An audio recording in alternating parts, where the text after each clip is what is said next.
तो दोस्तों आज की इस वीडियो में हम बात करने जा रहे हैं क्रिड फोर्थ नाम की इस मूवी के बारे में। अभी हाल ही के अंदर इसका तीसरा पार्ट है, एक तरह से 2030 में देखने को मिला था।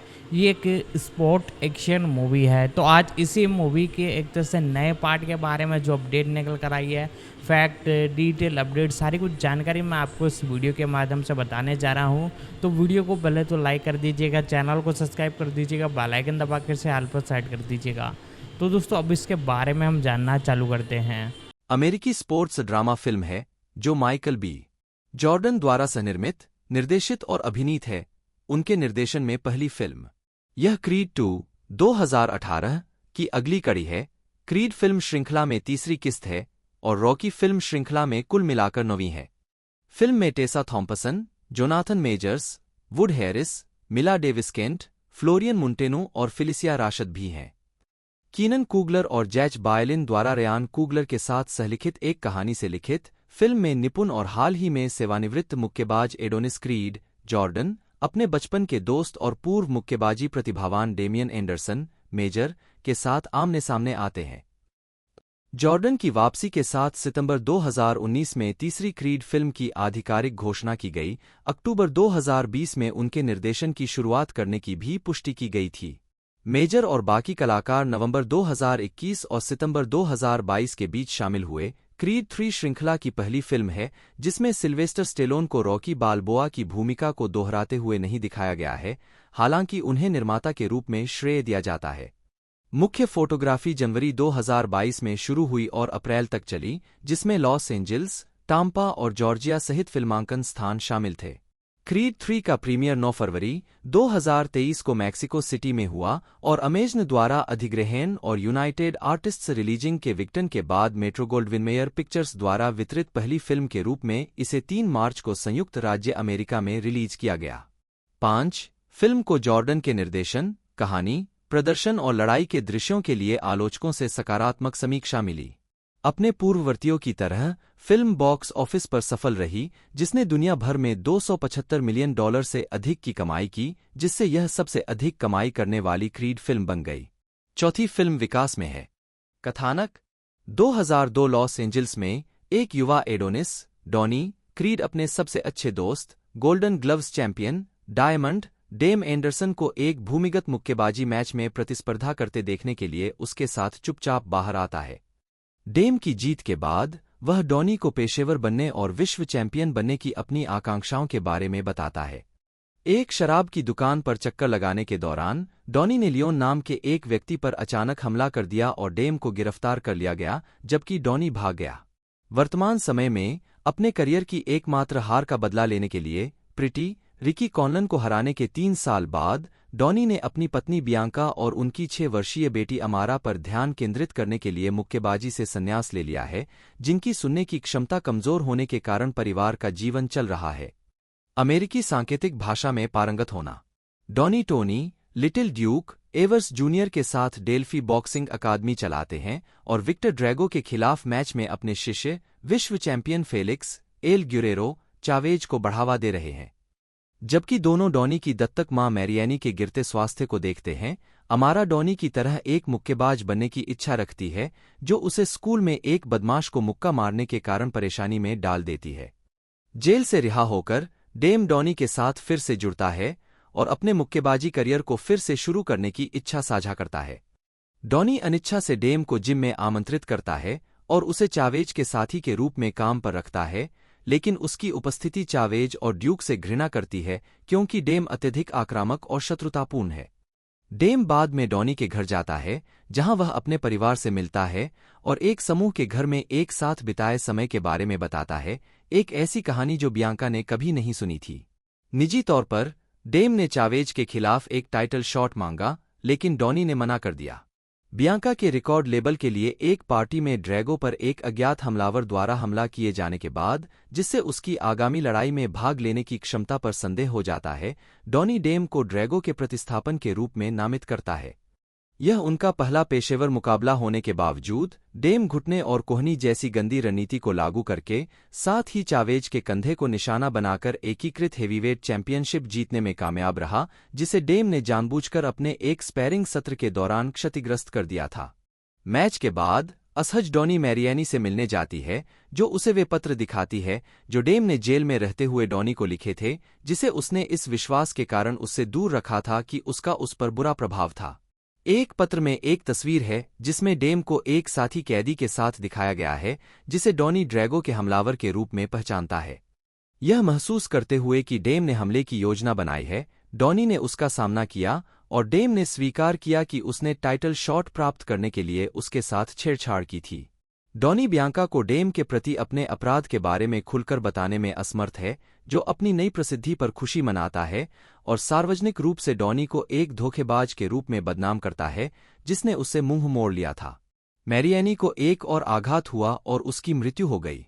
उसके अंतिम संस्कार के बाद डॉनी ने बियांका के सामने डेम की गिरफ्तारी की रात के बारे में कबूल किया, जिससे पता चला कि गोद लेने से पहले लियोन उनके समूह के घर में अपमानजनक देखभाल करता था। शराब की दुकान पर डॉनी द्वारा लियोन पर हमला करने के बाद लियोन के दोस्तों के साथ हुए विवाद के कारण डेम को बंदूक लहरानी पड़ी। डेम के गिरफ्तार होने के बाद डॉनी ने अपराध बोध से कभी डेम से संपर्क नहीं किया।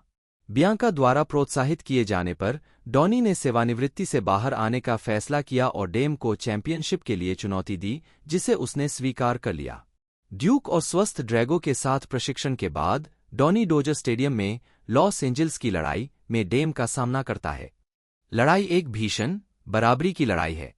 अंतिम दौर में डॉनी को अपने अपमानजनक पालक घर और जेल में डेम के जीवन के दर्शन होते हैं, जिसके कारण डॉनी को नीचे गिरा दिया जाता है।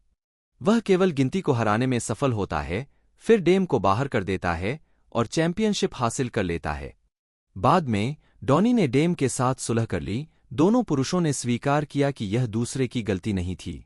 डॉनी खाली स्टेडियम में बियांका और अमारा के साथ रिंग में शामिल होता है, जहां वह अमारा के साथ बॉक्सिंग करने का नाटक करता है।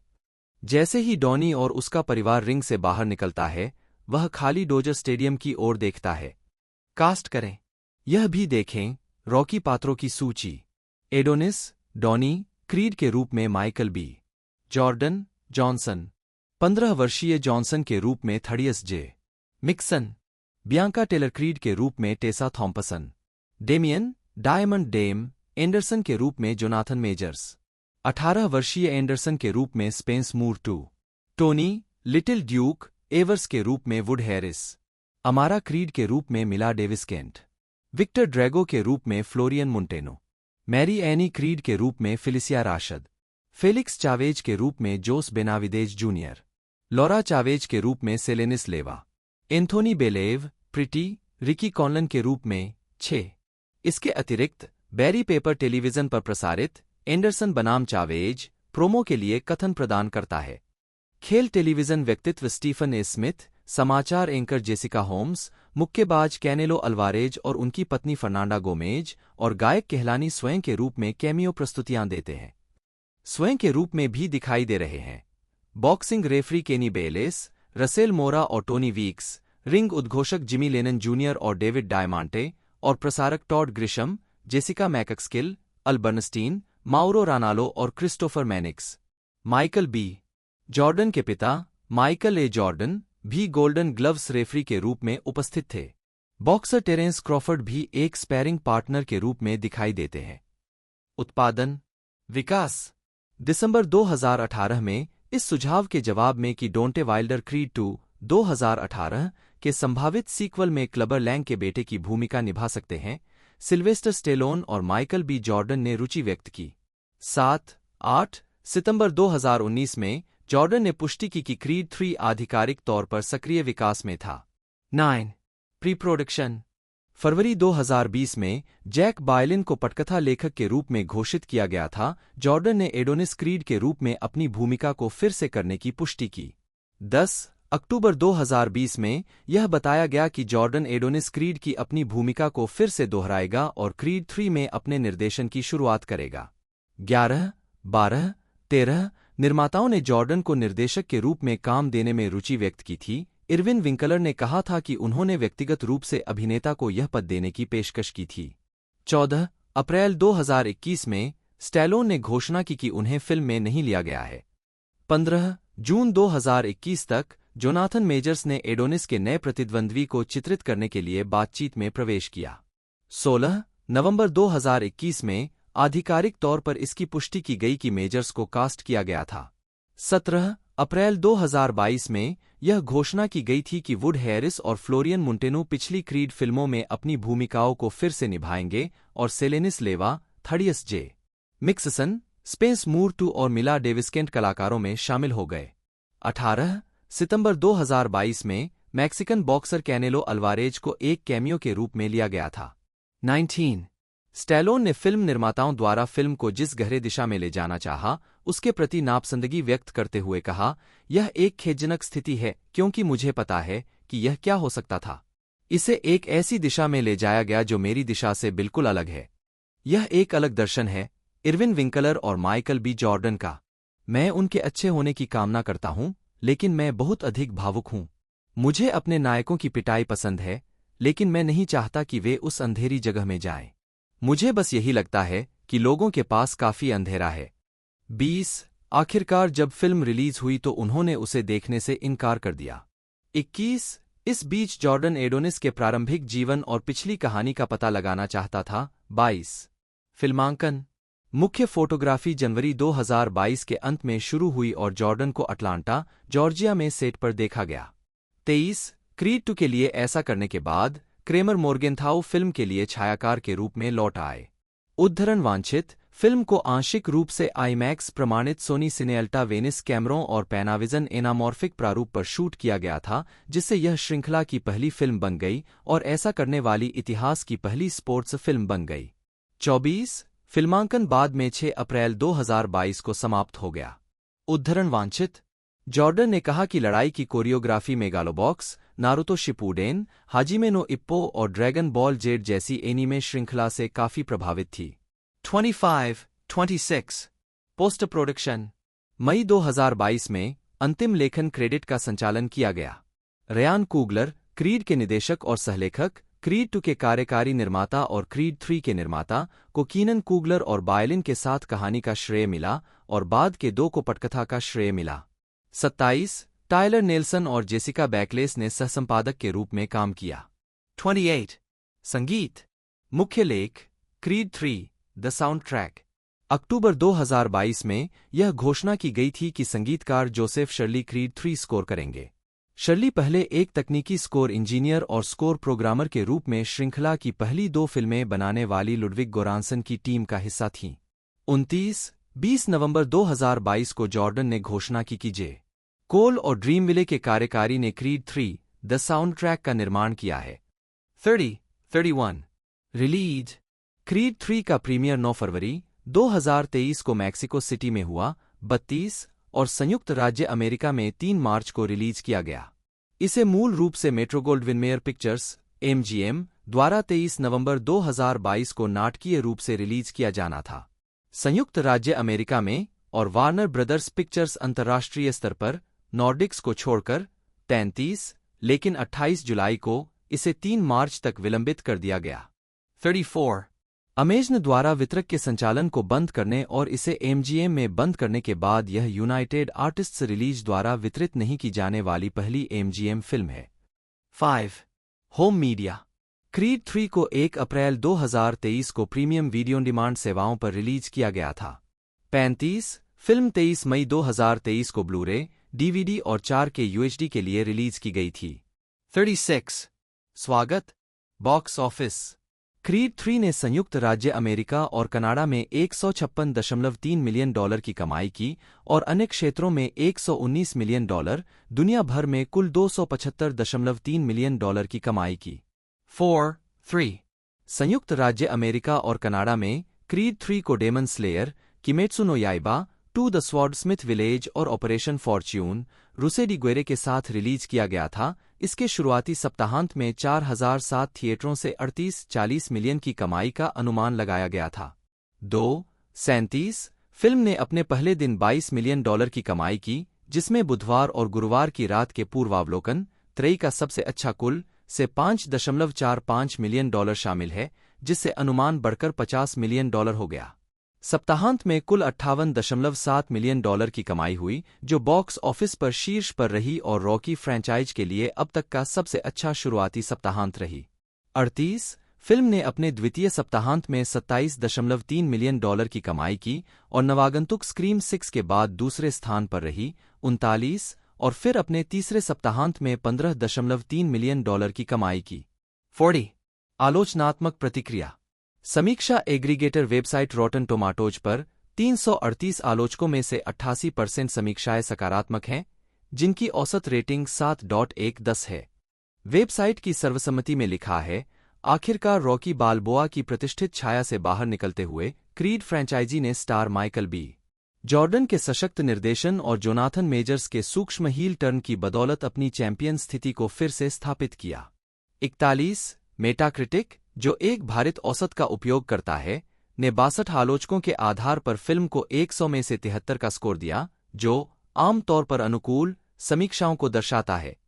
42 सिनेमास्कोर द्वारा सर्वेक्षण किए गए दर्शकों ने फिल्म को A+ से F पैमाने पर A का औसत ग्रेड दिया, जबकि पोस्टट्रैक द्वारा सर्वेक्षण किए गए लोगों ने इसे 92% सकारात्मक स्कोर दिया। साथ ही 80% ने कहा कि वे निश्चित रूप से इसकी अनुशंसा करेंगे। 38 द हॉलीवुड रिपोर्टर के लोविया ग्यारके ने लड़ाई के दृश्यों की प्रशंसा की और कहा, अगर हम इसके दावों को अंकित मूल्य पर लेते हैं तो क्रीड 3 एक शानदार सफलता है, जो मुक्केबाजी के राजकुमार के अपने खिताब और सम्मान की रक्षा करने की कोशिश के बारे में एक चालाक, शांत और प्रेरणादायक कहानी है। 43 शिकागो सनटाइम्स के रिचर्ड रोपर ने फिल्म को 4 में से 3 स्टार देते हुए लिखा, क्रीड 3 को जो चीज लगातार मनोरंजक बनाती है वह है गंभीर और हिंसक पिछली कहानी और 2 पूर्व सबसे अच्छे दोस्तों के बीच वर्तमान तनाव, जिनके एक ही टकराव से जिंदगियां हमेशा के लिए बदल गईं, जो किनारे पर चली गईं और अब लगभग 20 वर्षों के बाद फिर से एकजुट हो गए हैं, जिसमें एक आदमी दुनिया के शीर्ष पर है और दूसरा उबलते बिंदु तक पहुंचने से लगभग 2 डिग्री दूर है, क्योंकि वह गुस्से और नाराजगी से उबल रहा है। 2023 MTV movie and TV awards में क्रीड 3 को मूवी जॉर्डन में सर्वश्रेष्ठ प्रदर्शन के लिए नामांकित किया गया था। 45 इसे 2023 गोल्डन ट्रेलर अवार्ड्स में एक फीचर फिल्म के लिए सर्वश्रेष्ठ वायरल अभियान के लिए नामांकन मिला। 47 फिल्म और जॉर्डन को छठे Hollywood Critics Association midseason film awards में क्रमशः सर्वश्रेष्ठ फिल्म और सर्वश्रेष्ठ अभिनेता के लिए नामांकित किया गया था। 48 2024 के ब्लैक रील अवार्ड्स में फिल्म को 4 नामांकन प्राप्त हुए, जॉर्डन के लिए उत्कृष्ट निर्देशक और उत्कृष्ट मुख्य प्रदर्शन, मेजर्स के लिए उत्कृष्ट सहायक प्रदर्शन और उत्कृष्ट साउंड ट्रैक। 49 भविष्य 2 फरवरी 2023 को जॉर्डन ने पुष्टि की कि चौथी क्रीड फिल्म निश्चित रूप से बन रही थी और स्पिन-ऑफ पर भी विचार किया जा रहा था। 50 स्क्रीनरेंट प्लस के साथ एक साक्षात्कार में जब जॉर्डन से क्रीड फिल्म फ्रेंचाइजी के भविष्य के बारे में पूछा गया तो उन्होंने कहा, लेकिन आप देखेंगे कि क्रीड वर्स का विकास और विस्तार जारी रहेगा। मुझे लगता है कि हमने कुछ वाकई दिलचस्प पात्रों में निवेश किया है, जो मुझे लगता है बहुत सारे लोग इसका जवाब दे रहे थे। मुझे इसका राजनीतिक जवाब देना होगा। हंसते हुए, क्रीड परिवार के और भी किरदार होंगे जो आपको इस फिल्म से पसंद आएंगे। अभी तक नहीं पता कि यह किस पैकेज में होगा। 51 नवंबर 2023 में निर्माता इरविन विंकलर ने पुष्टि की कि चौथी फिल्म सक्रिय विकास में थी, जिसमें जॉर्डन निर्देशक के रूप में लौट रहे थे। 52 जॉर्डन ने भी स्टैलोन की चौथी फिल्म के लिए वापसी में रुचि व्यक्त की है। उनका मानना है कि रॉकी की वापसी के लिए हमेशा जगह है। माइकल बकरी जॉर्डन 1/BKRI/BAE, जन्म 9 फरवरी 1987, 2 एक अमेरिकी अभिनेता और निर्माता हैं। उन्हें ड्रामा फ्रूटवेल स्टेशन 2013 में शूटिंग पीड़ित ऑस्कर ग्रांट, क्रीड 2015 में बॉक्सर एडोनिस क्रीड और ब्लैक पैंथर 2018 में एरिक किलमोंगर के रूप में उनकी फिल्मी भूमिकाओं के लिए जाना जाता है, जो सभी रयान द्वारा लिखित और निर्देशित थीं। कुगलर 3, 4, 5, 6 जॉर्डन ने क्रीड 2 2018 और क्रीड 3 2023 में क्रीड की अपनी भूमिका दोहराई। उत्तरार्ध ने उनके निर्देशन की शुरुआत भी की। जॉर्डन ने शुरुआत में HBO अपराध नाटक श्रृंखला द वायर 2002 के पहले सीजन में वालेस की भूमिका निभाकर टेलीविजन पर धूम मचाई। उन्होंने ABC soap opera all my children 2003 से 2006 में रेगी मोंटगोमरी और NBC sports drama series Friday night lights 2009 से 2011 में विंस हॉवर्ड की भूमिका निभाई। उनकी अन्य फिल्मों में Chronicle 2012, that awkward moment 2014, fantastic four 2015 और जस्ट मर्सी 2019 शामिल हैं, जिसमें उन्होंने ब्रायन स्टीवेंसन की भूमिका निभाई। उन्होंने एचबीओ फिल्म फ़ारेनहाइट 451 2018 में अभिनय और निर्माण भी किया है, जिसके लिए उन्हें उत्कृष्ट टेलीविजन मूवी के लिए प्राइम टाइम एमी पुरस्कार के लिए नामांकित किया गया था। जॉर्डन को 2020 और 2023 में टाइम पत्रिका द्वारा दुनिया के 100 सबसे प्रभावशाली लोगों में से एक नामित किया गया था। 7-8 इसके अलावा 2020 में उन्हें पीपुल्स सेक्सीएस्ट मैन अलाइव का नाम दिया गया था।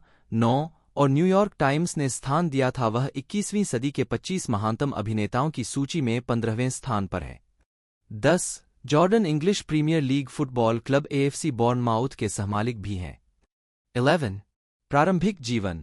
माइकल बकरी जॉर्डन का जन्म 9 फरवरी 1987 को कैलिफोर्निया के सांता एना में डोना और माइकल ए जॉर्डन के घर हुआ था। 12 उनकी एक बड़ी बहन और एक छोटा भाई है। 13 उनका परिवार नेवार्क एनजे में जाने से पहले 2 साल तक सांता एना सीए में रहा, जहां जॉर्डन बड़ा हुआ।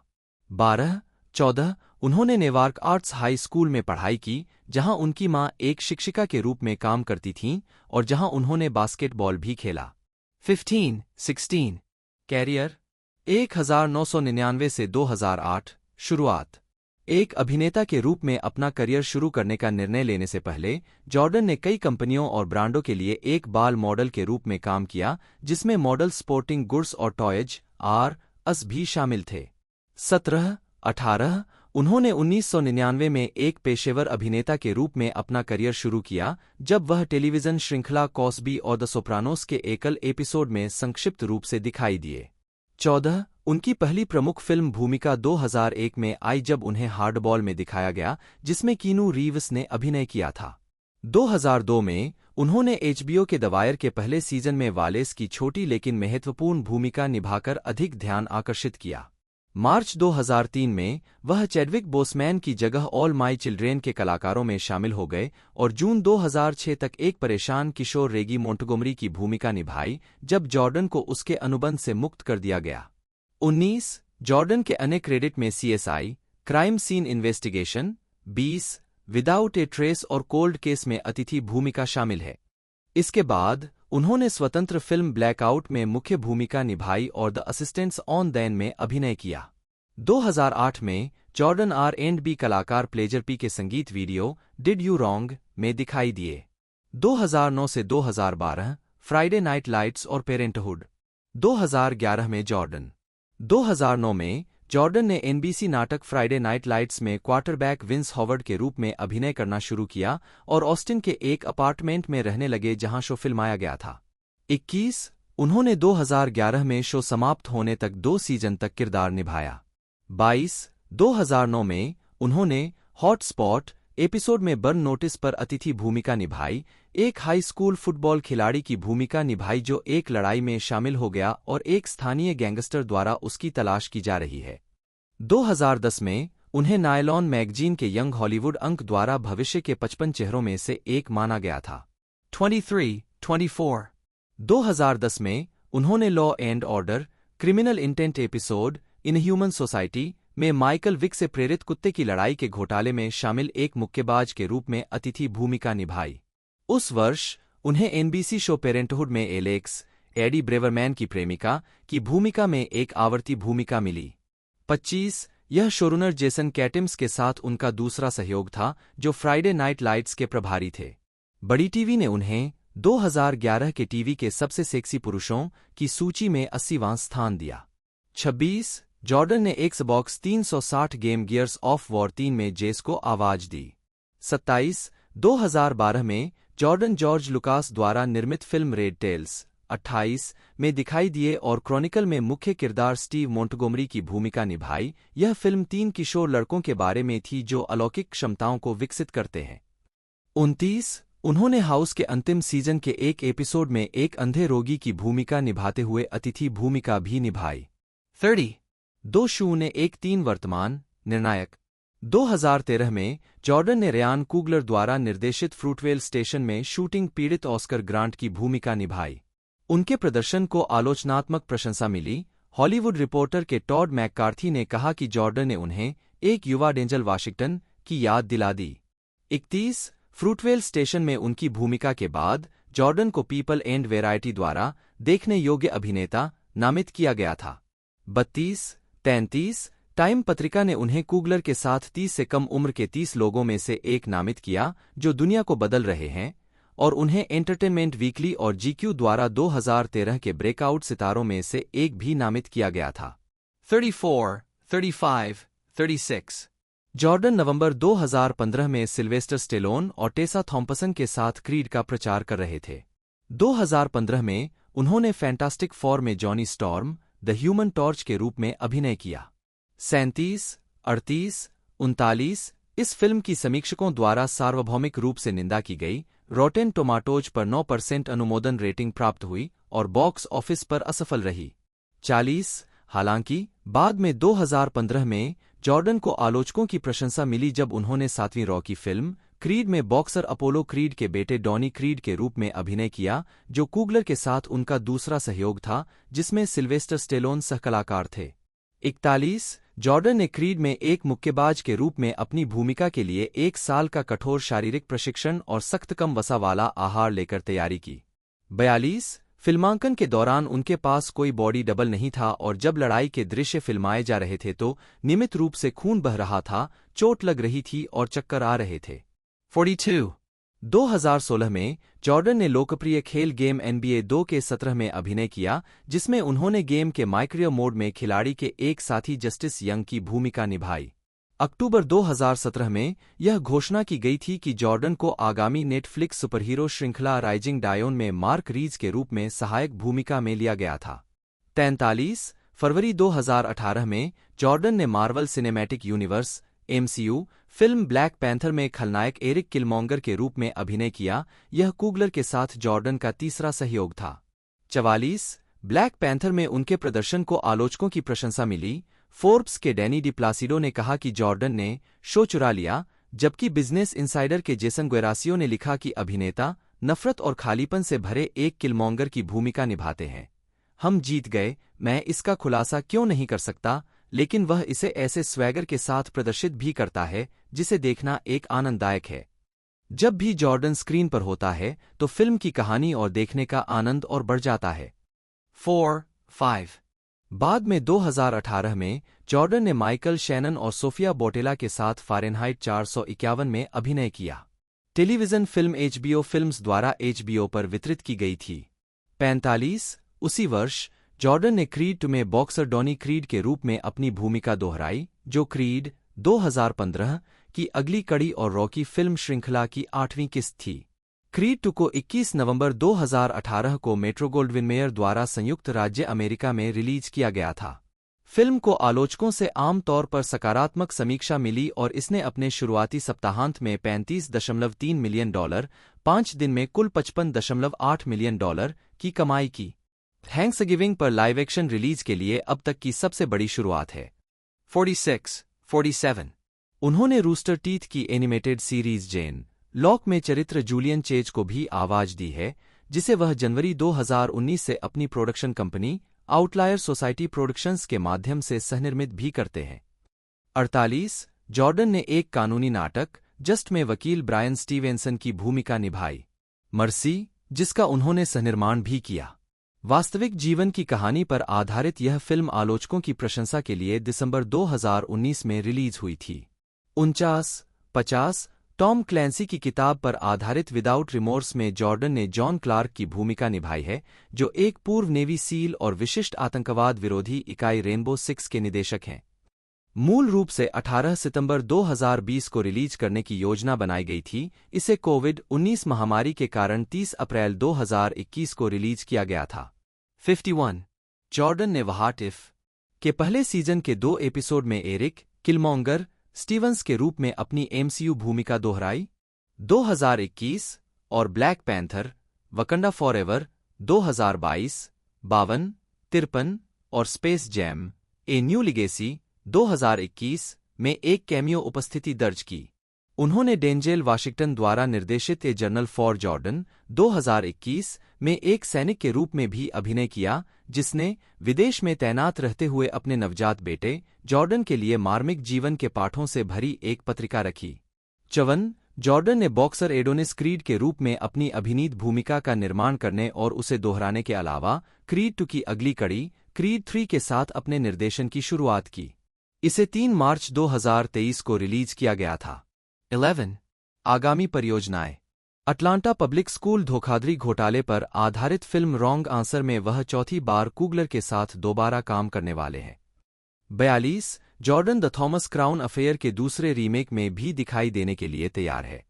55 जॉर्डन पिशाच फिल्म ब्लड ब्रदर्स में भी दिखाई देने के लिए तैयार है।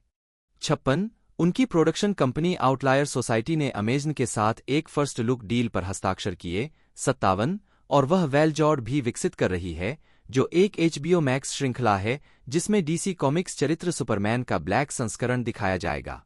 58 मार्च 2022 तक जॉर्डन विल स्मिथ के साथ आई एम लीजेंड के सीक्वल का निर्माण और अभिनय करेंगे। 59 व्यक्तिगत जीवन। जॉर्डन 2006 से लॉस एंजल्स में रह रहा है। 60 वह एक धार्मिक परिवार में पला बढ़ा है और खुद को आध्यात्मिक मानता है। 61 2018 तक वह अपने माता पिता के साथ शेरमेन ओक्स के उस घर में रहता है जिसे उसने खरीदा था। 62 63 जॉर्डन एनीमे का भी प्रशंसक है, विशेष रूप से नारुतो, शिपुडेन और ड्रैगन बॉल फ्रेंचाइजी का। 64 65 जॉर्डन नेवार्क, न्यू जर्सी में पले बढ़े और आजीवन न्यूयॉर्क जायंट्स के प्रशंसक रहे। 66 नवंबर 2020 में अभिनेता ने कॉमेडियन स्टीव हार्वे की बेटी मॉडल लोरी हार्वे के साथ डेटिंग शुरू की। 67 जून 2022 में यह घोषणा की गई कि जोड़े ने अपना रिश्ता समाप्त कर दिया है। 68 खेल स्वामित्व। दिसंबर 2022 में जॉर्डन को English football club AFC Bournemouth के आंशिक मालिक के रूप में घोषित किया गया था। क्लब को साथ ही अमेरिकी व्यवसायी विलियम फोले के नेतृत्व वाले कंसोर्टियम समूह ब्लैक नाइट्स फुटबॉल क्लब ने अपने कब्जे में ले लिया। 69 जॉर्डन ने कॉस्मॉस के संस्थापक नाला सरकार के साथ अल्पसंख्यक स्वामित्व समूह का नेतृत्व किया। 71 फिल्मोग्राफी। इरविन विंकलर, जन्म 28 मई 1931, एक अमेरिकी फिल्म निर्माता और निर्देशक हैं। वह 58 से अधिक मोशन पिक्चर्स के निर्माता या निर्देशक हैं, जो 1967 की एल्विस प्रेस्ली अभिनीत डबल ट्रबल से जुड़ी हैं। उनके द्वारा निर्मित चौथी फिल्म They Shoot Horses, Don't They, Jane Fonda अभिनीत 1969 को 9 अकादमी पुरस्कारों के लिए नामांकित किया गया था। उन्होंने 1976 की रॉकी के लिए सर्वश्रेष्ठ फिल्म का ऑस्कर जीता। एक निर्माता के रूप में उन्हें 4 फिल्मों के लिए सर्वश्रेष्ठ फिल्म के लिए नामांकित किया गया है। Rocky 1976, raising bull 1980, the right stuff 1983 और गुडफेलस 1990। प्रारंभिक जीवन और शिक्षा। विंकलर का जन्म न्यूयॉर्क शहर में एक यहूदी परिवार 1-2 में सोल और अन्ना विंकलर के यहाँ हुआ था। कोनी द्वीप में पले बढ़े, उनकी पहली नौकरी बोर्ड वॉक पर बम्पर सवारी करना था। 3 विंकलर ने हाई स्कूल से जल्दी स्नातक की उपाधि प्राप्त की और न्यूयॉर्क विश्वविद्यालय में प्रवेश लिया, लेकिन पुराने और अधिक परिपक्व छात्रों के बीच खुद को उपेक्षित महसूस किया, जिनमें से कई द्वितीय विश्व युद्ध के पूर्व सैनिक थे जिन्होंने GI बिल के तहत विश्वविद्यालय में प्रवेश किया था। कोरियाई युद्ध के फैलने पर उन्होंने स्वेच्छा से सेना में शामिल होने के लिए कहा और 2 साल तक लुइसियाना में तैनात रहे। 3 अपनी सेवा पूरी करने के बाद विंकलर न्यूयॉर्क विश्वविद्यालय लौट आए और 1955 में अमेरिकी साहित्य में डिग्री प्राप्त की। 4 प्रारंभिक कैरियर। विश्वविद्यालय से स्नातक होने के बाद विंकलर की पहली नौकरी विलियम मॉरिस एजेंसी WMA में थी। एक एजेंट के रूप में उनके पहले ग्राहकों में कॉमेडियन सैमी शोर और जैकी वर्नोन थे। हालांकि विंकलर अपने बारे में कहते हैं कि वह एक औसत दर्जे एजेंट थे। 5 जैकी मेसन सहित कई हास्य कलाकारों को प्रबंधित करने वाले रॉबर्ट चार्ट से मिलने के बाद दोनों ने अपनी खुद की प्रतिभा प्रबंधन कंपनी की स्थापना की। 6 असफल ग्राहकों में से 3 विलियम मॉरिस एजेंसी ने उन्हें उस समय अपने साथ ले जाने की अनुमति दी जब उनके पास विकल्प थे। वह अभिनेत्री जूली क्रिस्टी थीं, जिनका डॉक्टर जीवागो के लिए स्क्रीन टेस्ट उन्होंने आयोजित किया था। 7 विंकलर और चार्ट्फ ने अपने एक अन्य ग्राहक के माध्यम से जॉन स्लेसिंगर की फिल्म डार्लिंग को फिल्म निर्माता जोसेफ ई लेविन को सौंप दिया। यह सौदा उन्हें प्रतिभा प्रबंधन से लेकर फिल्म निर्माण तक ले गया। 5. फिल्म निर्माता और निर्देशक के रूप में career. Production company Winkler Chartoff Productions का गठन करते हुए विंकलर ने 1960 के दशक के अंत में अपने साथी रॉबर्ट चार्टफ के साथ फिल्मों का निर्माण शुरू किया। उनका पहला प्रयास जड बर्नार्ड के साथ एल्विस प्रेस्ली अभिनीत डबल ट्रबल 1967 था। उनकी अगली फिल्म ली मार्विन अभिनीत जॉन बोरमन की थ्रिलर पॉइंट ब्लैंक 1967 थी, जिसे अब एक क्लासिक माना जाता है। एक प्रोजेक्ट के लिए सिडनी पोलाक को अपनी प्रोडक्शन टीम में शामिल करते हुए उन्होंने दे शूट हॉर्सेज डोंट दे के लिए आलोचनात्मक प्रशंसा हासिल की। 1969 उनकी अगली फिल्म द स्ट्रॉबेरी स्टेटमेंट 1970 ने कांस में जूरी पुरस्कार जीता। चार्टफ और विंकलर ने रॉकी 1976 के साथ अपनी अब तक की सबसे बड़ी सफलता हासिल की, जिसने सर्वश्रेष्ठ चित्र के रूप में अकादमी पुरस्कार अर्जित किया। इसके बाद निर्माता जोड़ी ने रेजिंग बुल 1980 और द राइट स्टफ 1983 के लिए सर्वश्रेष्ठ पिक्चर का ऑस्कर नामांकन प्राप्त किया, जो 1985 में चार्टफ विंकलर प्रोडक्शंस के भंग होने से पहले उनका आखिरी प्रोजेक्ट था। 7. विंकलर ने द राइट स्टफ 1983 जैसी उल्लेखनीय विशेषताएं प्रस्तुत कीं, जिसे 4 जीत के साथ 8 अकादमी पुरस्कार नामांकन प्राप्त हुए। राउंड मिडनाइट 1986 जिसने 2 अकादमी पुरस्कार नामांकन प्राप्त किए। इसके बाद उन्होंने बैक टू बैक कोस्टाग्वरास फिल्में बेट्रेयड 1988 और म्यूजिक बॉक्स 1989 का निर्माण किया, जिसे नामांकित किया गया, और गुरफेलस 1990 के लिए एक और सर्वश्रेष्ठ पिक्चर ऑस्कर नामांकन प्राप्त करने से पहले बर्लिन फिल्म फेस्टिवल में गोल्डन बियर जीता। उन्होंने रॉकी 2 1978, रॉकी 3 1982, रॉकी 4 1985 और रॉकी वी 1990 का भी निर्माण किया। विंकलर निर्देशक की कुर्सी पर आसीन हुए उन्होंने गिल्टी बाय सस्पिशन 1991 से डेब्यू किया, जो हॉलीवुड ब्लैकलिस्ट के बारे में एक नाटक जिसे उन्होंने लिखा भी था, जिसमें रॉबर्ट डी नीरो ने अभिनय किया था, जिसे 1991 के कांस फिल्म फेस्टिवल में पाल्मे डियोर के लिए नामांकित किया गया था। उनकी दूसरी feature film night and the city की रीमेक थी, जिसमें डी नीरो ने भी अभिनय किया था, और इसे 1992 के न्यूयॉर्क फिल्म फेस्टिवल के लिए समापन फीचर के रूप में चुना गया था। विंकलर ने सैंड्रा बुलॉक वाहन द नेट 1995 के लेखक निर्देशक के रूप में बॉक्स ऑफिस पर उत्कृष्ट प्रदर्शन किया, जिसने 1998 में यूएसए नेटवर्क पर इसी नाम की एक श्रृंखला शुरू की। लाइफ एज ए हाउस 2001 ने 2001 के टोरंटो फिल्म महोत्सव में दुनिया भर में अपनी शुरुआत की। 8 और एक अवसादग्रस्त मरते हुए आदमी केविन क्लाइन की कहानी बताई, जो अपने अपमानजनक पिता से विरासत में मिली जीर्णशीर्ण समुद्र तट झोपड़ी के पुनर्निर्माण में अपनी ऊर्जा लगाता है। इस प्रक्रिया में वह अपने और अपने अप्रभावित बेटे हेडन क्रिस्टेंसन के बीच पुल का निर्माण कर रहा है।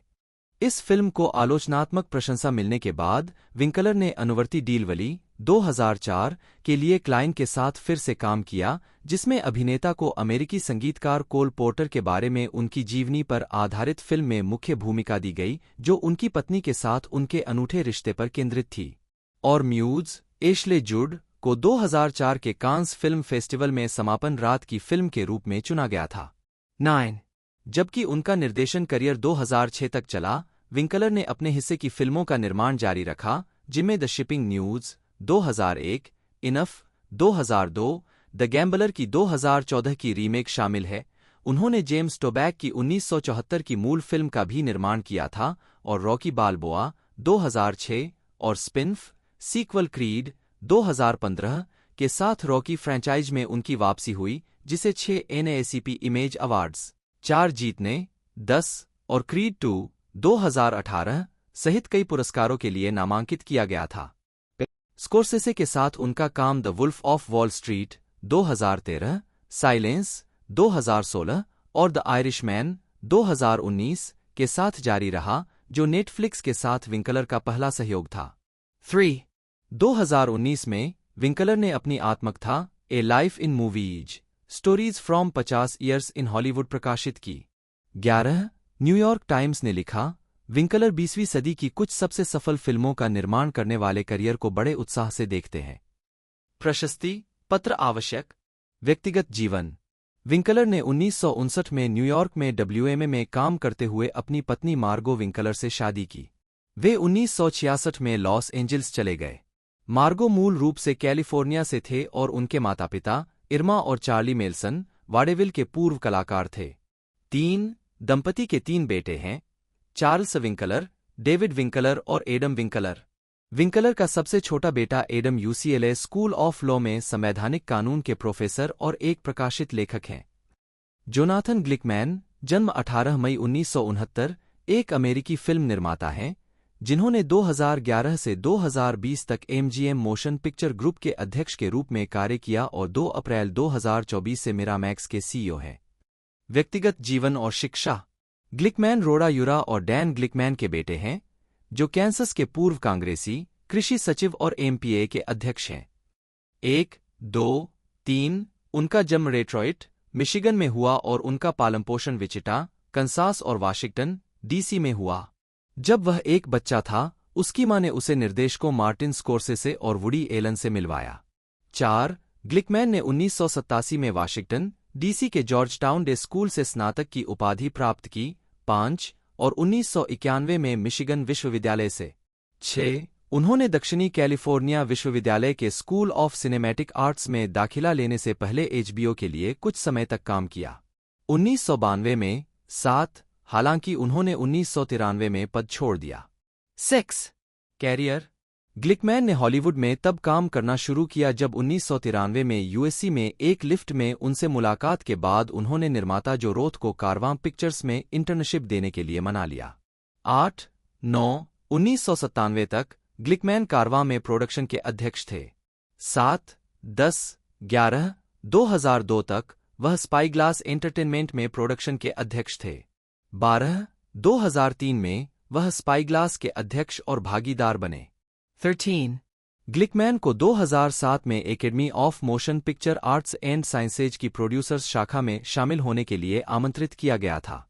14, स्टूडियो कार्यकारी बनने से पहले ग्लिकमैन के निर्माता क्रेडिट में while you were sleeping, Grosse Pointe blank, rush hour और इसके 2 sequel, Shanghai noon, Shanghai knights, the count of Monte Cristo, 27 dresses, for Christmas, the tourist और द वॉव शामिल थे।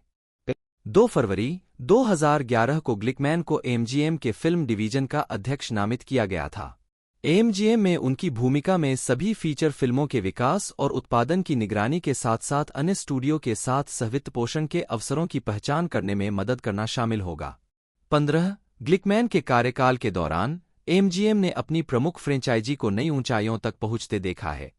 उन्होंने माइकल जी. विल्सन और बारबरा ब्रोकोली द्वारा निर्मित 007 फ्रेंचाइज की 23वीं और 24वीं किस्त स्काईफॉल और स्पेक्टर के निर्माण और रिलीज का निरीक्षण किया, जो दुनिया भर में 2 से अधिक की संयुक्त बॉक्स ऑफिस कमाई के साथ अब तक की सबसे अधिक कमाई करने वाली बॉन्ड फिल्म बन गई। 16, ग्लिकमैन ने 9 साल के अंतराल के बाद रयान कुगलर की आलोचनात्मक और व्यावसायिक हिट क्रीड के साथ रॉकी फ्रेंचाइज को पुनर्जीवित किया, जिसने सिल्वेस्टर स्टेलोन को गोल्डन ग्लोब जीत और अकादमी पुरस्कार नामांकन दिलाया। अपडेटेड फ्रेंचाइजी 2018 में स्टीवन कैपल जूनियर द्वारा निर्देशित क्रीड 2 के साथ जारी रही, जिसने थैंक्सगिविंग में सबसे ज्यादा कमाई करने वाले लाइव एक्शन ओपनर का रिकॉर्ड बनाया। 2019 में ग्लिकमैन ने द एडम्स फैमिली के निर्माण और रिलीज का निरीक्षण किया, जो कि वर्ष की सबसे बड़ी गैर-सीक्वल एनिमेटेड फिल्म है, जिसने दुनिया भर में बॉक्स ऑफिस पर पहले ही लगभग 200 M की कमाई कर ली है। ग्लिकमैन ने यूनाइटेड आर्टिस्ट रिलीजिंग के निर्माण में अन्नपूर्णा पिक्चर्स के साथ अपनी साझेदारी के माध्यम से एक घरेलू फिल्म वितरक के रूप में MGM के पुनरुद्धार की भी देखरेख की है। 17, 2017 में उन्होंने एक शैली लेबल के रूप में ओरियन पिक्चर्स के पुनः लॉन्च का निरीक्षण किया। 18, इसके अतिरिक्त उन्होंने 2016 में MGM संपत्तियों पर आधारित MGM के लाइव स्टेज प्रोडक्शन की देखरेख शुरू की। 19, 3 जनवरी 2020 को ग्लिकमैन ने स्टूडियो के लिए निर्माता की भूमिका में बदलाव के लिए MGM मोशन पिक्चर ग्रुप के अध्यक्ष के रूप में पद छोड़ दिया, हालांकि उन्होंने बॉन्ड फ्रेंचाइजी की 25वीं film No Time to Die की देखरेख जारी रखी। 20, स्टूडियो के अध्यक्ष के रूप में ग्लिकमैन का 8 साल का कार्यकाल डोर शेरी के बाद सबसे लंबा था। 21, अपने कार्यकाल के दौरान ग्लिकमैन ने जिन निदेशकों को नियुक्त किया उनमें 26.6% महिलाएं थीं, जो उद्योग के औसत से कहीं अधिक थीं। 22, जोनाथन ग्लिकमैन ने फरवरी 2020 में एक नई कंपनी ग्लिकमेनिया शुरू की। जेनिफर हडसन अभिनीत रेस्पेक्ट ग्लिकमेनिया द्वारा निर्मित पहली फिल्म होने जा रही है। 23/2021 में ग्लिकमैन ने पैनोरमिक मीडिया कंपनी की स्थापना की, जो प्रमुख निवेशकों स्पाईग्लास मीडिया ग्रुप, ईगल पिक्चर्स और यूनाइटेड टैलेंट एजेंसी के साथ सभी प्लेटफार्मों पर स्थापित और उभरते कहानीकारों पर ध्यान केंद्रित करने वाला एक इनक्यूबेटर है। 2021 में ग्लिकमैन एग्जीक्यूटिव ने हिट नेटफ्लिक्स श्रृंखला वेडनेसडे का निर्माण किया, जिसने सर्वश्रेष्ठ कॉमेडी श्रृंखला के लिए एमी नामांकन और गोल्डन ग्लोब नामांकन अर्जित किया। अक्टूबर 2023 में बिल ब्लॉक के प्रस्थान के बाद जनवरी 2024 में ग्लिकमैन के सीईओ के रूप में कंपनी में शामिल होने के लिए मिरामैक्स के साथ बातचीत करने की सूचना मिली थी। यदि वार्ता सफल रही तो मिरामैक्स द्वारा ग्लिकमैन की पैनोरमिक मीडिया कंपनी का भी अधिग्रहण कर लिया जाएगा। 2 अप्रैल 2024 को यह घोषणा की गई कि ग्लिकमैन तुरंत प्रभाव से मिरामैक्स के सीईओ के रूप में काम करेंगे। कंपनी ने सौदे के हिस्से के रूप में पैनोरमिक मीडिया कंपनी से कुछ परियोजनाएं हासिल की। 25 परोपकार और सम्मान। ग्लिकमैन पॉज फाउंडेशन के राष्ट्रीय बोर्ड के साथ साथ नेशनल आर्काइव्स फाउंडेशन में भी शामिल है। 26 ग्लिकमैन को मनोरंजन उद्योग में हॉलीवुड रिपोर्टर के 100 सबसे शक्तिशाली लोगों की 2019-27 के साथ साथ 2017 और 2019 की वैरायटी 500 की मनोरंजन उद्योग में सबसे प्रभावशाली लोगों की सूची में सूचीबद्ध किया गया था। 28 फिल्मोग्राफी। टेसा लिन थॉम्पसन, जन्म 3 अक्टूबर 1983, एक अमेरिकी अभिनेत्री हैं। उन्होंने सांता मोनिका कॉलेज में पढ़ाई के दौरान लॉस एंजिल्स महिला शेक्सपियर कंपनी के साथ अपने पेशेवर अभिनय करियर की शुरुआत की। द टेम्पेस्ट और रोमियो एंड जूलियट की प्रस्तुतियों में अभिनय किया। उन्हें सफलता टीना मैब्री की स्वतंत्र ड्रामा फिल्म मिसिसिपी डैम्ड 2009 और टायलर पेरी की फॉर कलर्ड गर्ल्स 2010 में प्रमुख भूमिकाओं से मिली। थॉम्पसन को comedy drama dear white people 2014 में भूमिकाओं के लिए और एवा डुवर्ने के ऐतिहासिक ड्रामा सेल्मा 2014 में नागरिक अधिकार कार्यकर्ता डायने नैश के रूप में अनुकूल नोटिस मिला।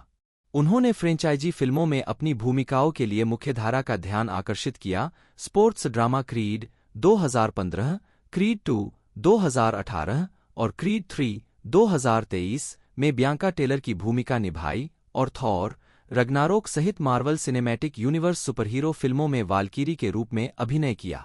2017 और थॉर लव एंड थंडर 2022, साथ ही मेन इन ब्लैक इंटरनेशनल 2019 में उनकी प्रमुख भूमिका थी। उन्हें स्वतंत्र फिल्मों सॉरी टू बर्थ यू 2018, एनिहिलेशन 2018, सिल्वीज लव 2020 और पासिंग 2021 में उनकी भूमिकाओं के लिए प्रशंसा मिली, जिनमें से बाद में उन्हें ब्रिटिश अकादमी फिल्म पुरस्कार के लिए नामांकन मिला। टेलीविजन पर उन्होंने noir drama series Veronica Mars 2005 से 2006, ड्रामा सीरीज कॉपर 2012 से 2013 और साइंस फिक्शन सीरीज वेस्टवर्ल्ड 2016 से 2022 में अभिनय किया।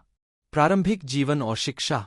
थॉम्पसन का जन्म 3 अक्टूबर 1983 को लॉस एंजिल्स, कैलिफोर्निया में हुआ था। और उनका पालनपोषण लॉस एंजिल्स और ब्रुकलिन, न्यूयॉर्क के बीच हुआ। 2 उनके पिता गायक गीतकार मार्क एंथोनी थॉम्पसन एफ्रोपनामेनियन हैं।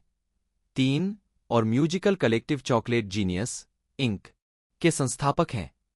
2 उनकी मां आधी मैक्सिकन और आधी गोरी हैं।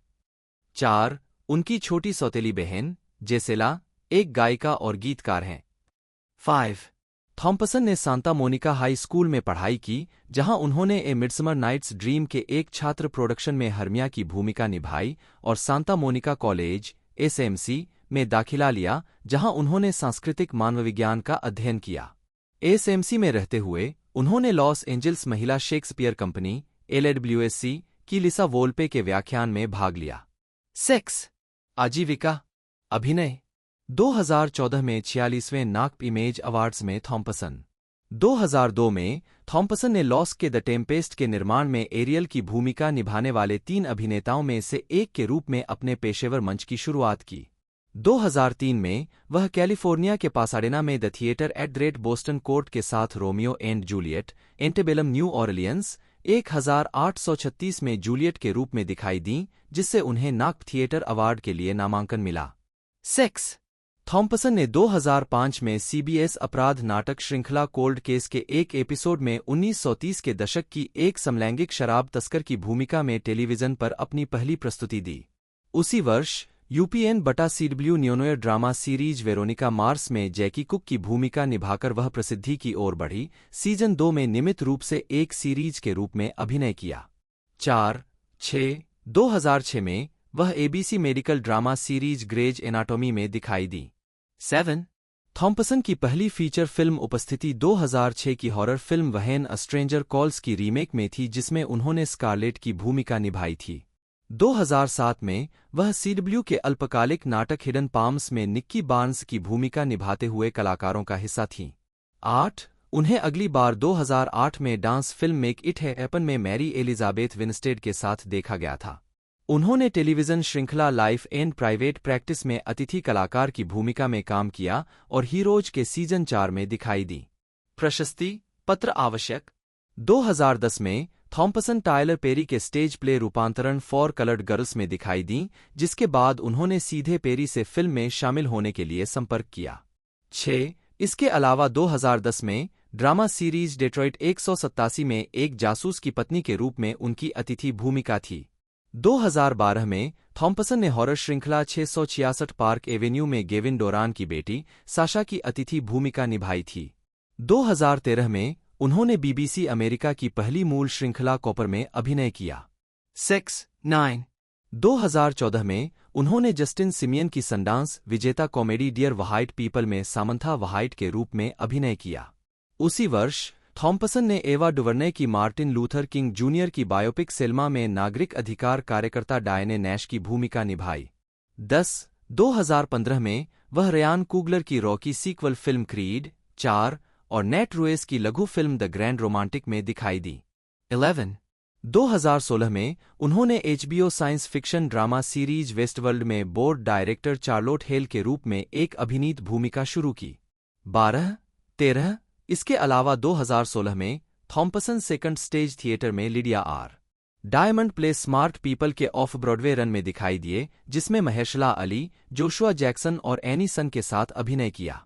अप्रैल 2016 में थॉम्पसन को मार्वल सिनेमैटिक यूनिवर्स की सुपरहीरो फिल्म थॉर रग्नारोक में वाल्किरी 16 के रूप में चुना गया था, जो 3 नवंबर 2017 को रिलीज हुई थी। 17 वह science fiction horror film annihilation में दिखाई दी थी, जो फरवरी में रिलीज हुई थी। 23 2018 जून 2017 में थॉम्पसन को science fiction comedy sorry to बर्थ यू में कास्ट किया गया था। 18 जो 6 जुलाई 2018 को रिलीज हुई थी। 19 उन्होंने sports drama sequel film Creed में बियांका टेलर के रूप में अपनी भूमिका दोहराई। 2 जिसे 21 नवंबर 2018 को सकारात्मक समीक्षा और मजबूत बॉक्स ऑफिस रिटर्न के साथ रिलीज किया गया था। 20 थॉम्पसन ने सुपरहीरो फिल्म एवेंजर्स एंडगेम में वाल्क्री के रूप में अपनी भूमिका दोहराई, जो 26 अप्रैल 2019 को रिलीज हुई थी। उन्होंने main in black spin film main in Black international में एजेंट एम के रूप में अभिनय किया, जिसमें उनके साथी क्रिस हेम्सवर्थ थे। थॉर रग्नारोक और एवेंजर्स एंडगेम से स्टार फिल्म 14 जून 2019 को रिलीज हुई थी। 21 इसके अलावा 2019 में उन्होंने musical romance film lady and the tramp में लेडी को आवाज दी, जो इसी नाम की 1955 की फिल्म का लाइव एक्शन रूपांतरण था। प्रशस्ति पत्र आवश्यक 2019 सैन डिएगो कॉमिक कॉन में यह घोषणा की गई थी कि थॉम्पसन मार्वल सिनेमैटिक यूनिवर्स के चरण 4 के एक भाग के रूप में superhero film Thor love and Thunder 2022 making Valkyrie well के रूप में अपनी भूमिका को फिर से निभाएंगे।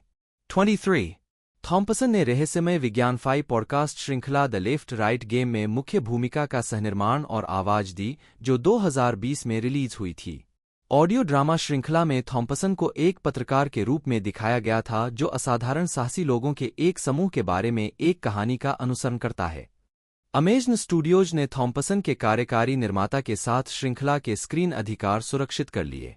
24 इसके अलावा 2020 में उन्होंने रोमांटिक ड्रामा फिल्म सिल्वीज लव में शीर्षक चरित्र के रूप में अभिनय किया, जिसका प्रीमियर सनडांस फिल्म फेस्टिवल में हुआ। 2021 में उन्होंने ड्रामा फिल्म पासिंग में अभिनय किया, जो रेबेका हॉल के निर्देशन की पहली फिल्म है।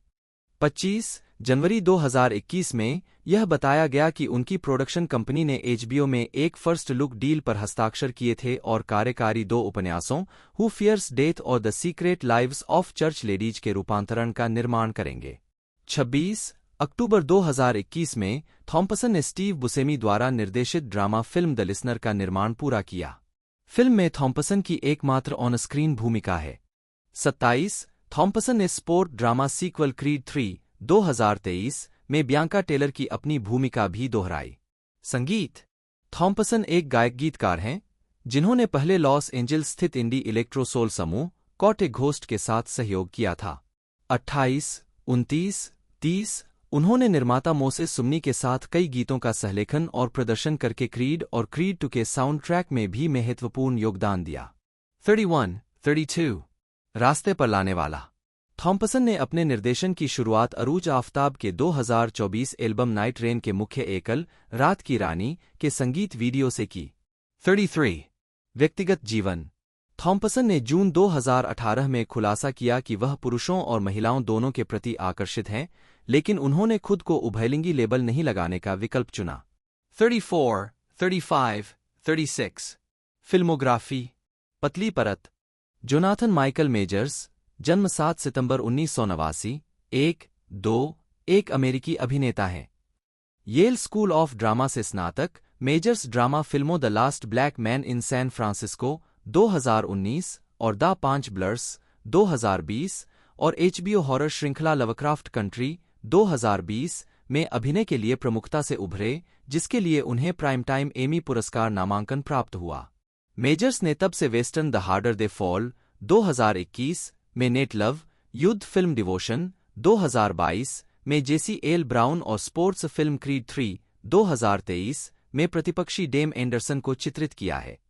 मार्वल सिनेमैटिक यूनिवर्स MCU में उन्होंने film Antman and the Wasp Quantumania 2023 में कांग द कॉन्करर की भूमिका निभाई, जबकि डिज्नी प्लस श्रृंखला लोकी 2021 से 2023 में चरित्र के अन्य रूपों के रूप में भी दिखाई दिए। मार्च 2023 में मेजर्स को अपनी पूर्व प्रेमिका ग्रेस जब्बारी पर शारीरिक हमला करने के आरोप में गिरफ्तार किया गया था। उस दिसंबर में उन्हें हमले और उत्पीड़न के 2 दुष्कर्म मामलों में दोषी पाया गया था। 3 सजा के बाद उन्हें कई आगामी परियोजनाओं से हटा दिया गया, जिसमें MCU के साथ भविष्य की भागीदारी भी शामिल थी। 4 5 6 उन्हें 52 सप्ताह के व्यक्तिगत घरेलू हिंसा हस्तक्षेप कार्यक्रम की सजा सुनाई गई थी। 7 प्रारंभिक जीवन मेजर्स का जन्म कैलिफोर्निया के सांता बारबरा काउंटी में हुआ था और उन्होंने अपने प्रारंभिक वर्ष अपनी मां, जो एक पादरी हैं, 8 अपनी बड़ी बहन और छोटे भाई के साथ वैंडेनबर्ग सैन्य अड्डे पर रहकर बिताईं, क्योंकि उनके पिता अमेरिकी वायुसेना में थे। 9 2020 में मेजर्स ने कहा, हमारे पिता, जो हमें बहुत प्यार करते थे, एक दिन गायब हो गए और वह 17 साल बाद फिर से जीवित हो गए। 9 मेजर्स तब से अपने पिता के साथ फिर से जुड़ गए हैं। 10 परिवार डलास, जॉर्जटाउन और सीडर हिल सहित टेक्सास के विभिन्न शहरों में घूमता रहा। 11 उन्होंने सीडर हिल हाई स्कूल में पढ़ाई की और 2008 में डंकनविले हाई स्कूल से स्नातक की उपाधि प्राप्त की। मेजर्स ने खुद को कठिन बचपन के रूप में वर्णित किया है। वे ड्रग डीलरों और पड़ोसियों के हत्यारों के साथ बड़े हुए, जो जेल से रिहा होने पर टखने की निगरानी करते थे। 12 एक किशोर के रूप में मेजर्स को दुकानों में चोरी करने के आरोप में गिरफ्तार किया गया था, लड़ाई के लिए हाई स्कूल से निलंबित कर दिया गया था और अपने घर से बाहर निकाले जाने के बाद वह 2 नौकरियां करते हुए अपनी कार में रहते थे। 9 12 अंततः उन्हें थिएटर की दुनिया में सांत्वना और एक सुरक्षित स्थान मिला। 9 जिसमें वह क्रिस्टोफर नोलन की द डार्क नाइट देखने के बाद शामिल हुए।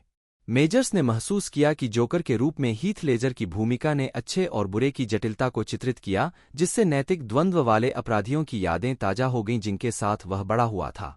मेजर्स अपने अभिनेता बनने का श्रेय लेजर के जोकर को देते हैं और क्यों वह दूसरों के लिए प्रेरणा बनना चाहते हैं। 12 मेजर्स ने अपनी स्नातक की डिग्री के लिए university of north Carolina school of arts में अध्ययन किया। 13 और बाद में येल स्कूल ऑफ ड्रामा में भाग लिया। उन्होंने 2016 में ललित कला में स्नातकोत्तर की उपाधि प्राप्त की। 14 कैरियर 2017 से 2019 प्रारंभिक भूमिकाएं और सफलताएं येल में छात्र रहते हुए ही मेजर्स ने एबीसी मिनिस्ट्रीज वहेन वी राइज में अपनी पहली ऑन स्क्रीन भूमिका हासिल की। 15-16 श्रृंखला में मेजर्स ने वास्तविक जीवन के समलैंगिक कार्यकर्ता केन जोन्स को चित्रित किया। भूमिका के लिए अपने शोध के एक भाग के रूप में उनकी भूमिका निभाने से पहले उन्होंने जोन्स से मुलाकात की। 17 उसी वर्ष मेजर स्कॉट कूपर द्वारा लिखित और निर्देशित संशोधनवादी पश्चिमी फिल्म होस्टाइल्स में कॉर्पोरल हेनरी वुडसन के रूप में अपनी पहली फीचर फिल्म भूमिका में दिखाई दिए। फिल्म का वर्ल्ड प्रीमियर 2 सितंबर 2017 को टेलोराइड फिल्म फेस्टिवल में हुआ था। 18 इसे 10 सितंबर 2017 को टोरंटो इंटरनेशनल फिल्म फेस्टिवल में भी प्रदर्शित किया गया था। 19 2018 की फिल्मों व्हाइट बॉय रिक में और अधिक भूमिकाएं निभाई गईं और अचानक से 20-21 इन दोनों फिल्मों को 2018 टोरंटो इंटरनेशनल फिल्म फेस्टिवल में प्रदर्शित किया गया। 22 जिसमें बाद में प्लेटफॉर्म पुरस्कार के लिए प्रतिस्पर्धा हुई। 23 2019 में जो टैलबोट की समीक्षकों द्वारा प्रशंसित स्वतंत्र feature film the last black man in San Francisco में अभिनय करने के बाद मेजर्स प्रमुखता से उभरे, जिसके लिए उन्हें इंडिपेंडेंट स्पिरिट अवार्ड नामांकन मिला। 24 फिल्म का वर्ल्ड प्रीमियर 26 जनवरी 2019 को सनडांस फिल्म फेस्टिवल में हुआ था। 25 इसे 7 जून 2019 को संयुक्त राज्य अमेरिका में A24 द्वारा रिलीज किया गया था। 26 संयुक्त राज्य अमेरिका के पूर्व राष्ट्रपति बराक ओबामा ने रेटिंग दी थी, यह 2019 की सर्वश्रेष्ठ फिल्मों में से एक है। 27 मेजर्स के प्रदर्शन की आलोचकों द्वारा प्रशंसा की गई। द न्यूयॉर्क टाइम्स के मनोहला डार्गिस ने उनके प्रदर्शन को एक शोकपूर्ण हृदयविदारक कहा। 28 जबकि रोलिंग स्टोन ने उनके प्रदर्शन को दोनों गहराई से बताया संवेदनशील और आकर्षक रूप से बाईं ओर का केंद्र। 29 मेजर 2019 की 3 अन्य फिल्म रिलीज में भी दिखाई दिए, कैप्टिव स्टेट 30, गली 31 और जंगललैंड 32। 2020 वर्तमान मार्वल फिल्में और प्रमुख भूमिकाएं। 2020 में मेजर्स ने स्पाइक ली की युद्ध ड्रामा फिल्म द 5 ब्लड्स में चैडविक बोसमैन और डेलरॉय लिंडो के साथ अभिनय किया, जो नेटफ्लिक्स पर रिलीज हुई थी। 33 उस वर्ष उन्हें HBO टेलीविजन श्रृंखला लवक्राफ्ट कंट्री में एटिकस फ्रीमैन का किरदार निभाने के लिए भी व्यापक नोटिस मिला। 34 लवक्राफ्ट कंट्री में उनके प्रदर्शन की आलोचकों द्वारा अनुकूल समीक्षा की गई। वोग ने उन्हें शो का भावनात्मक मूल करार दिया। 35 2021 में मेजर्स ने जेम्स सैमुअल की निर्देशित पहली film the harder they fall में मुख्य अभिनेता के रूप में अभिनय किया, जिसमें इद्रीस एल्बा, जाजी बीच, रेजिना किंग और डेलरॉय लिंडो के साथ अभिनय किया। 36 2023 में उन्होंने मैगजीन ड्रीम्स 37 में अभिनय किया और क्रीड 3 में माइकल बी जॉर्डन के साथ सह-अभिनय किया। पूर्व फिल्म को जनवरी 2023 में सनडांस में प्रदर्शित किया गया था और उस वर्ष दिसंबर में रिलीज के लिए सर्चलाइट पिक्चर्स द्वारा अधिग्रहित किया गया था, लेकिन बाद में इसे रिलीज से हटा दिया गया और अंततः मेजर्स के उत्पीड़न और हमले की सजा के बाद चुपचाप अपने निर्माताओं के पास लौट आया। 38-39 मेजर्स ने Marvel cinematic universe Disney plus श्रृंखला लोकी में ही हू रिमेन्स 40 के रूप में शुरुआत की और Ant-Man and the Wasp Quantumania में कांग द कॉन्करर की भूमिका निभाई। इसके बाद वह लोकी सीजन 2 में विक्टर टाइमली के रूप में दिखाई दिए। वह मूल रूप से एवेंजर्स द कांग डायनेस्टी और एवेंजर्स सीक्रेट वॉर्स में दिखाई देने वाले थे। 41, 42, 43, 44 हालांकि 18 दिसंबर 2023 को उनके उत्पीड़न और हमले की सजा के बाद मार्वल स्टूडियोज ने घोषणा की कि वे मेजर्स से अलग हो जाएंगे। 4 उन्हें डेनिस रोडमैन के बारे में एक योजनाबद्ध फिल्म से भी हटा दिया गया था। 45 व्यक्तिगत जीवन रिश्ते मेजर की एक बेटी है। 10 अगस्त 2021 में उन्होंने ब्रिटिश डांसर ग्रेस जब्बारी के साथ रिश्ता शुरू किया, जिनसे उनकी मुलाकात लंदन में film Antman and the Wasp Quantumania के सेट पर हुई थी। अपने रिश्ते के दौरान घरेलू हिंसा से संबंधित कथित घटनाओं की एक श्रृंखला के बाद यह जोड़ी मार्च 2023 में अलग हो गई। 46 मई 2023 से मेजर्स अभिनेत्री मेगन गुड को डेट कर रहे हैं। 47 2023 हमला 25 मार्च 2023 को मेजर्स ने अपने न्यूयॉर्क निवास पर चिकित्सा सहायता के लिए 911 आपातकालीन कॉल की, जब उसने दावा किया कि वह घर आ गया है और उसने अपनी पूर्व प्रेमिका को गैरजिम्मेदार पाया। मेजर ने यह भी दावा किया कि उन्होंने एक होटल में रात बिताई थी। 48 बाद में मेजर को मारपीट, गला घोंटने और उत्पीड़न के आरोप में गिरफ्तार कर लिया गया, जो कि पिछली शाम जब्बारी के साथ घरेलू विवाद से उपजा था, जिसके उसके सिर और गर्दन पर मामूली चोटें आईं और उसे स्थिर स्थिति में एक क्षेत्रीय अस्पताल में भर्ती कराया गया। उनकी प्रारंभिक जांच के बाद NYPD 49 उस दिन उन्हें हिरासत से रिहा कर दिया गया और उनके प्रवक्ता ने आरोपों से इनकार करते हुए कहा कि मेजर्स ने कुछ भी गलत नहीं किया है।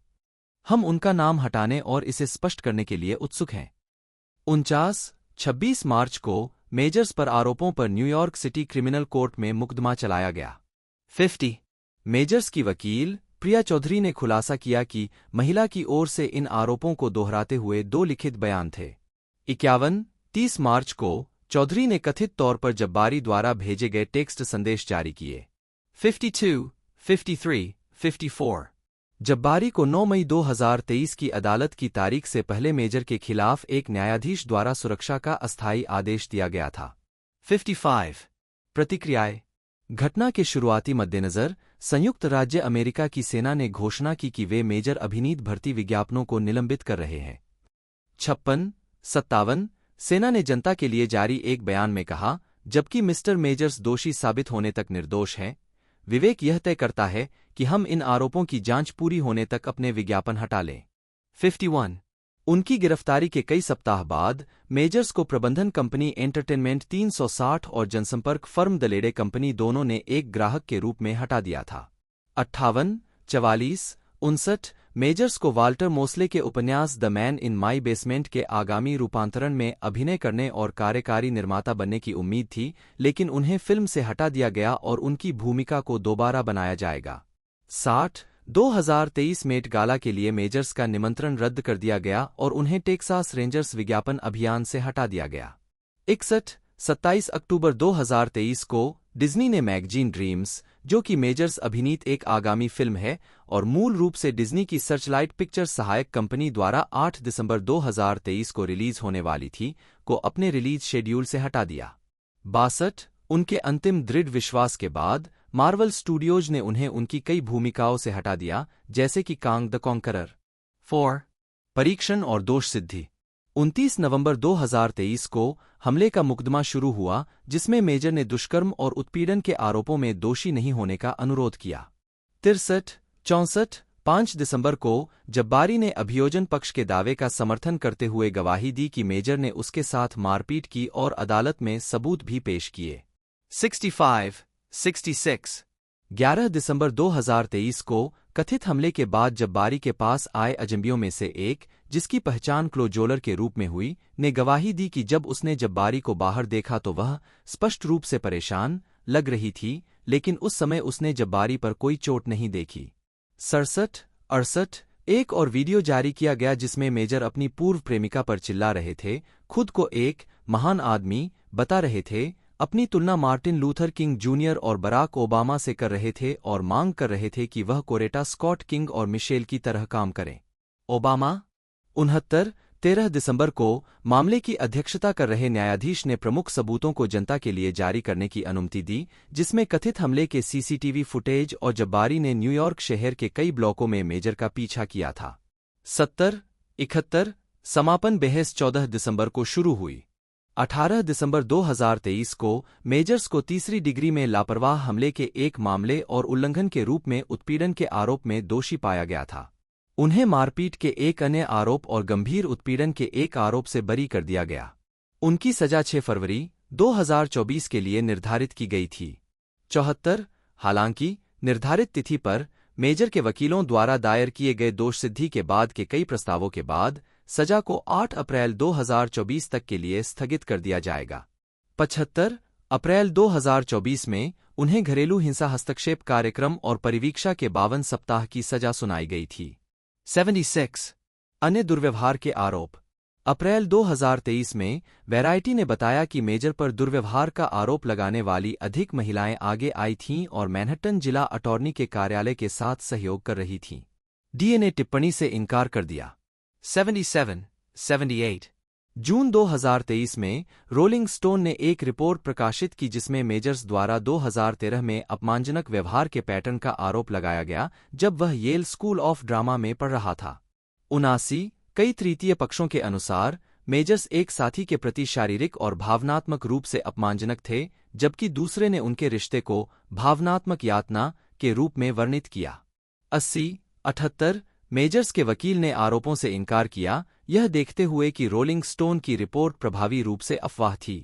78 फरवरी 2024 में मेजर पर घरेलू दुर्व्यवहार का आरोप लगाने वाली 2 महिलाओं की पहचान की गई। 81 मुकदमा मार्च 2024 में जब बारी ने मेजर्स पर मानहानि, हमले और मारपीट का मुकदमा दायर किया, यह आरोप लगाते हुए कि मेजर्स में व्यापक घरेलू दुर्व्यवहार का पैटर्न था जो 2021 में शुरू हुआ और 2023 तक बढ़ा।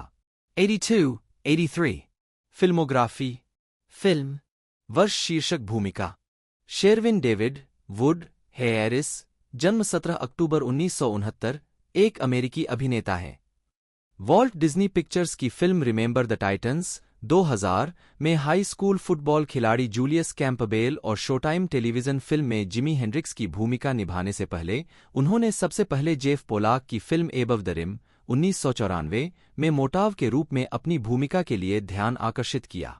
हेंड्रिक्स 2000 उन्हें एचबीओ अपराध नाटक द वायर 2002 से 2008 में ड्रग किंगपिन एवन बार्क्सडेल के किरदार के लिए अधिक पहचान मिली। हैरिस ने 2002 में अपराध फिल्म पेड इन फुल में एजी फेसन के जीवन पर आधारित कोकीन डीलर एस की भूमिका भी निभाई। टेलीविजन पर हैरिस को द वायर में एवन बार्क्सडेल और 2017 में BET miniseries the new edition story में ब्रुक पायने की भूमिका निभाने के लिए जाना जाता है। इसके अलावा हैरिस ने VH1 मिनिस्ट्रीज द ब्रेक्स 2016 से 2017 डेमन क्रॉस पर बैरी फोरे के रूप में अभिनय किया। फॉक्स श्रृंखला एम्पायर अपने 5वें और 6ठे सीजन के लिए और वर्तमान में स्टारज श्रृंखला BMF में ड्रग लॉर्ड पैट का चित्रण करती है। उन्होंने 2009 की dark comedy film next day air, 2015 की मार्वल स्टूडियोज की superhero film Ant Man, science fiction film Dredd 2012 और ब्लेड रनर 2049, 2017 और स्पोर्ट्स ड्रामा क्रीड 2015 जैसी फिल्मों में भी अभिनय किया है। इसके सीक्वल क्रीड 2 2018 और क्रीड 3 2023 के साथ। प्रारंभिक जीवन और शिक्षा हैरिस का जन्म शिकागो, इलिनोइस में हुआ था, जो सीमस्ट्रेस मैटी और bus driver John Henry Harris के पुत्र थे। उद्धरण वांछित, उनके पड़ोस में दोस्तों द्वारा उन्हें वुड उपनाम दिया गया था क्योंकि शेरविन का उच्चारण करना कुछ लोगों के लिए बहुत कठिन था। उन्होंने नॉर्दर्न इलिनोइस यूनिवर्सिटी NIU से थिएटर आर्ट्स में बैचलर ऑफ आर्ट्स और न्यूयॉर्क यूनिवर्सिटी से मास्टर ऑफ आर्ट्स की डिग्री हासिल की है। 2, 3, 4 वह अभिनेता स्टीव हैरिस के छोटे भाई हैं।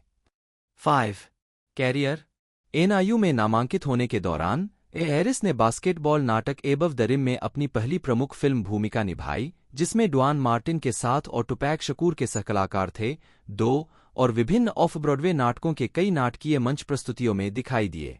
शोटाइम की 2000 की फिल्म हेंड्रिक्स में प्रसिद्ध रॉक गिटार वादक जिमी हेंड्रिक्स की भूमिका निभाने से पहले हैरिस ने बाद में कई टेलीविजन और फिल्म स्थानों में अतिथि भूमिका निभाई।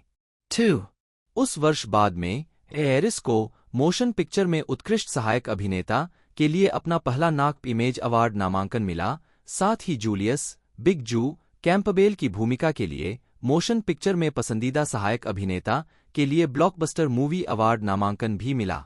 टाइटनों को याद करो।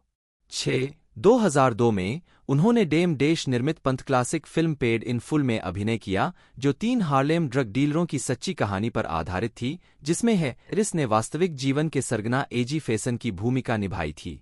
7 उन्होंने HBO की मूल श्रृंखला द वायर में एवन बार्क्सडेल के रूप में अभिनय किया, जो वास्तविक जीवन के नाथन बार्क्सडेल पर आधारित है।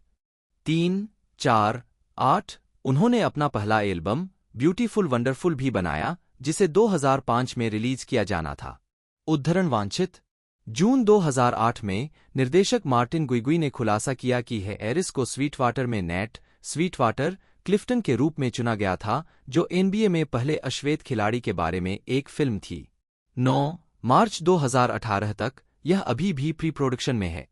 प्रशस्ति पत्र आवश्यक 2009 में हैरिस ने फिल्म जस्टेंदर डे में इमेज नामक एक सफल काल्पनिक रैपर के रूप में अभिनय किया।